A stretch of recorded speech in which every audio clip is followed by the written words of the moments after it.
On February 23rd, 1998, at about 10:15 that morning, I was leaving my office building to head to Jiu-Jitsu for a meeting.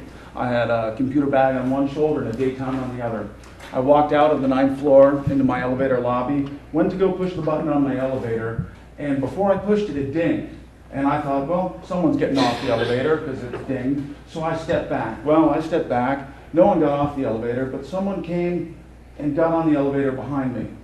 I didn't think about it. I turned and I got in the elevator and I pushed that button. And as I pushed the button, the person was standing right behind me. And I thought, elevator etiquette dictates that he really should have moved out of the way. Why didn't he move? As I turned around, he was drawing a box cutter across my throat within a 1/4 inch of my carotid artery. I turned, and he tried to slash me again. I blocked that, and that's the cut that came across my face. You can probably see that scar. I struggled with him in the elevator for what seemed like a long, long time until we landed on the ground floor. I was still holding his knife hand in my left arm, and I stepped off the elevator, and I looked to the security of the bank, and I screamed for help. They didn't move. He pulled me back on the elevator, and the doors started to close. I stuck my right leg back so the doors closed on my leg and reopened, at which point I shoved him back, stepped off the elevator, again screamed for help, no one moved, and he turned and ran for the street. I grabbed him from behind, and I'm a pretty big guy. I'm kind of skinny, but I'm tall and I have long arms. He had about 40 pounds on me and about the same height. He dragged me very slowly towards the door, at which point I realized I couldn't contain him anymore. So instead of trying to hold him, I tried to push him and make him trip and fall, and that didn't work. He hit the street and ran off. Then the ambulance came, took me to OHSU, and that was about the time I started to get really scared, you know. I didn't know what I had done to deserve that. I cut somebody off driving to work or, you know, do something wrong a long time ago. This person was on the street for about 3 months, and you know, you can think that that experience was pretty bad, and it was, but it really pales in comparison to what I've had to go through since then. I go down to PSRB hearings every 2 years, whether I need them or not, sometimes every 6 months, and I testify, and for the most part, for a while, they were somewhat routine. Until about 3 or 4 years ago, I travel a lot for work. I'm an engineer, and so I'm out of the country or out of the state for long periods of time. And between the combination of, I guess, a late mailing cycle and the PSRB's notification of the hearing and my returning from work, I got a letter on Sunday evening that there was going to be a hearing the next day on Monday.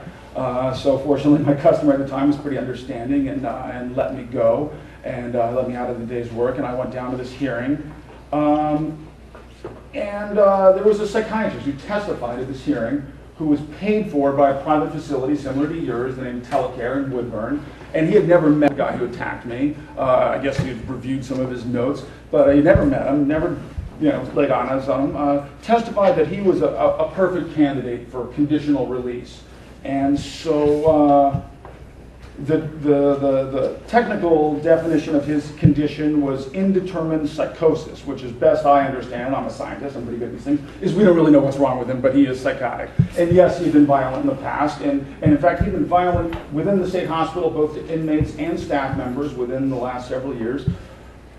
But nonetheless, he was under control now, and the statement was that as long as he took his medication, he could be controlled within the community. And that's a quote as best I can remember it.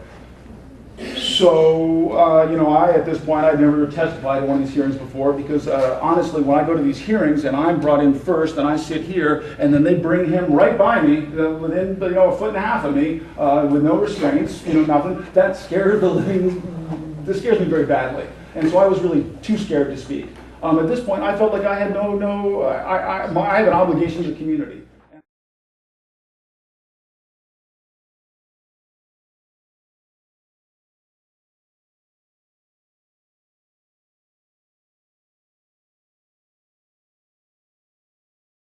This guy came into that building with a box cutter, a surgical scalpel, and a razor blade, and an X-Acto knife.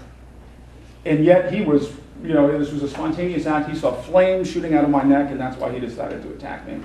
So at any rate, I'm in this hearing, and this psychiatrist testifies that he's a perfect candidate for release. Again, he's being paid for by the facility that's going to accept him, and he's never met this person. He agrees that he is and has been violent and will be again if he doesn't take his medication.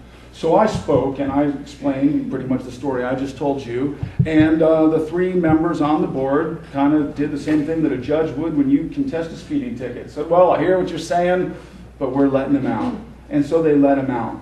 And I believe about 4 months later, he was found to be cheeking his medication. That is to say, not taking his medication. And the only reason he was found is because the person that he was giving his medication to overdosed. And then he was his conditional release was revoked. So I hear a number of things that you're saying, and they are flat out in direct conflict with my experiences. And granted, I have a case sample of 1, but I'll tell you what, it's real and it's mine. And therefore, when I was over in England, Newcastle, England, about 3 weeks ago, or maybe 5 weeks ago, and first heard that this was going through, I lost 2 days of work because my stomach was in knots, because I wanted to punch anything that moved, because I can't stand the thought of someone being behind me. And those feelings come up as a result of this. And now I have little kids, and the thought of people like that in my community is very disturbing.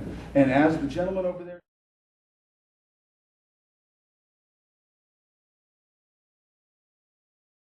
but when you have someone who has committed a violent act against others, that changes the game and changes it drastically. And until there is a distinction between those two,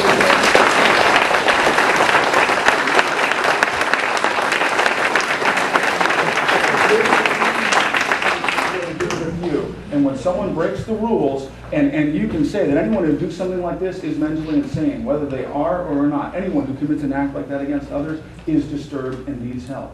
But you cannot tell me that they're good and comes before you.